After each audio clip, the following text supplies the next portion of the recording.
Superman by Eli Cranor. He comes home late. I know where he's been, I smell it on him. Trent plays professional football. It's a job like any other, except the pay is great and the risks are greater, and people treat him like he's special. I don't know why people make it out more to be than what it is. It's a job, but they do. Maybe it's Trent. Maybe Trent being Trent causes people to act like they do. Or maybe because he's 6'7" tall, 271 pounds, and has a 34-inch waistline. Maybe it's just because he looks like he is cut from steel. Maybe that's why everyone thinks he is Superman. "Hey baby," Trent says when he walks in the door. "Don't hey baby me," I say. "Oh, come on, Bev. Where have you been, Trent? It's past 10. The girls are already asleep." "I was at the office and..." "Don't lie, Trent. I smell it all over you." Trent strips himself of his blue Cowboys hoodie. His body is tight and hard despite his size. But I remind myself he is just flesh and blood, and I won't play the fool like everyone else. He steps out of his shorts, tosses them in the hamper, and heads for the shower. I go to inspect his clothes. They smell of sweat and football, a musty locker room smell. But there's something else, something chemical. "Hey, Bev?" I don't answer. "How was your day?" he says. I hear the shower start to run. I try not to think of him in the shower. Some of his powers are real. The power of him in a hot shower is as real as it gets. "Fine," I say. "What? Fine." "Good, baby," he says. "We had a decent practice today, nothing crazy, but I think we're ready. Coach wanted to give me tomorrow off, a little time to rest my..."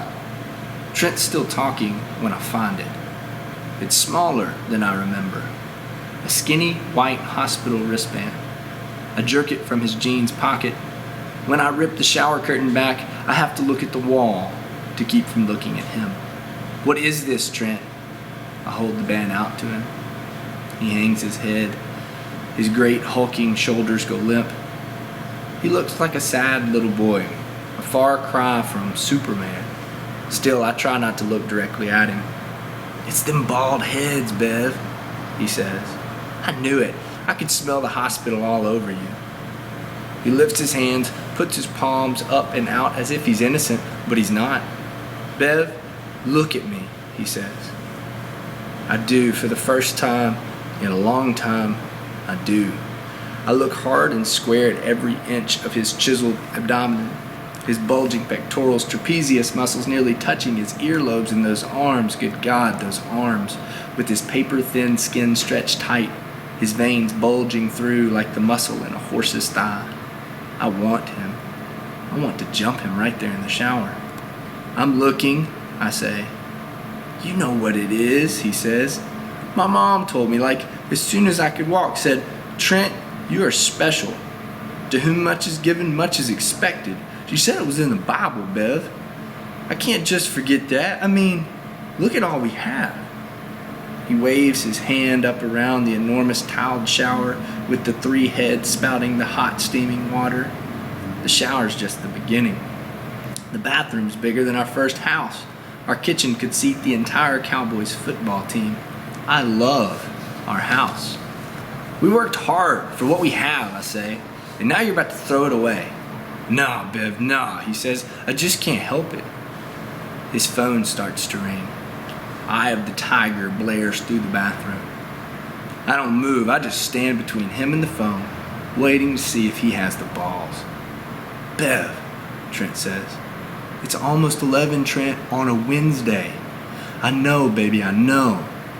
But he's already out of the shower, a towel slung low around his waist, low enough for me to see the beautiful V-shaped muscles that lead down to the hardest part of his body, or at least the part that can be the hardest, but hasn't been in a long, long time.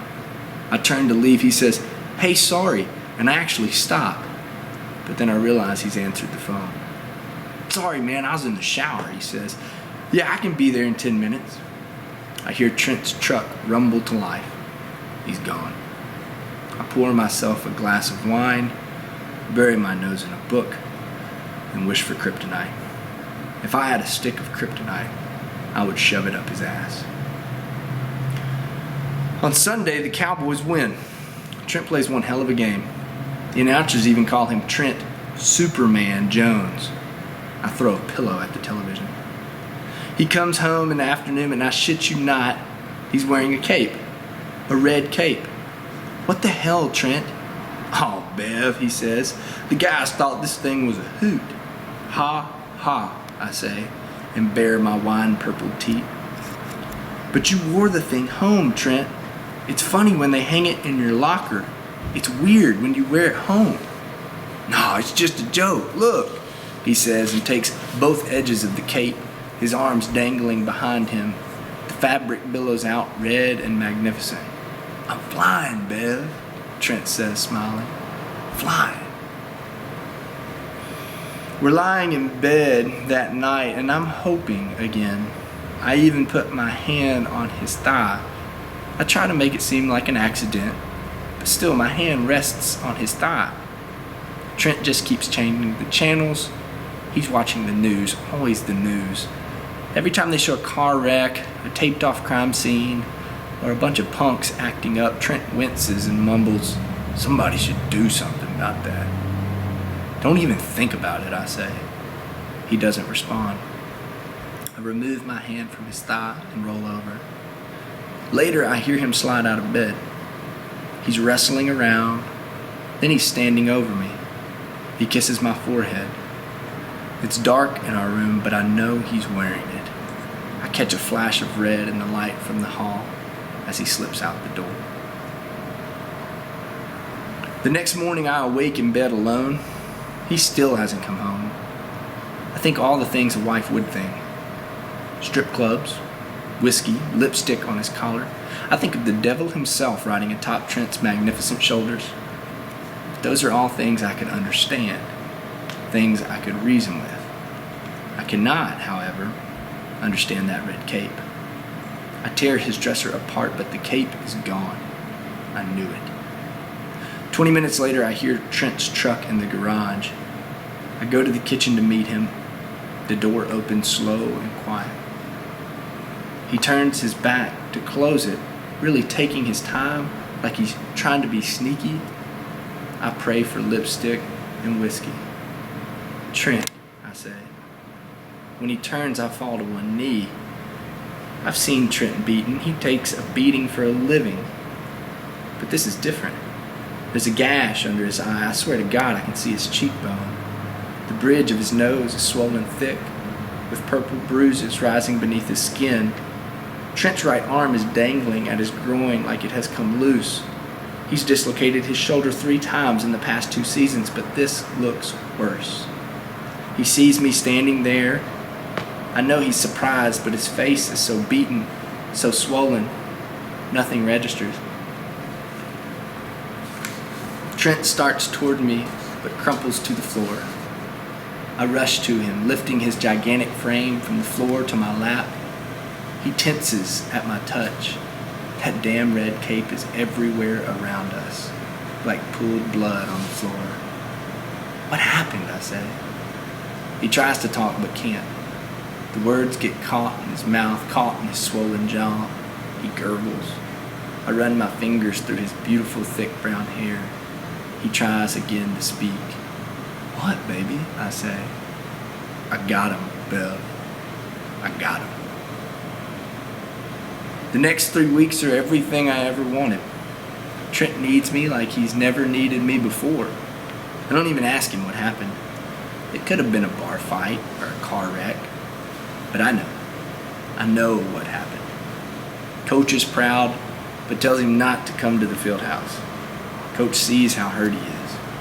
Trent is a good soldier. Trent stays home. By the second week, Trent's beginning to heal. He's able to get up and move around some. I didn't really plan it, but the girls were away at school.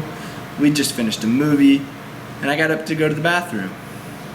And when I came back, I had on Trent's favorite red lingerie, a risque little jumper missing pieces in all the right places, and a long red shawl that flows over my shoulders.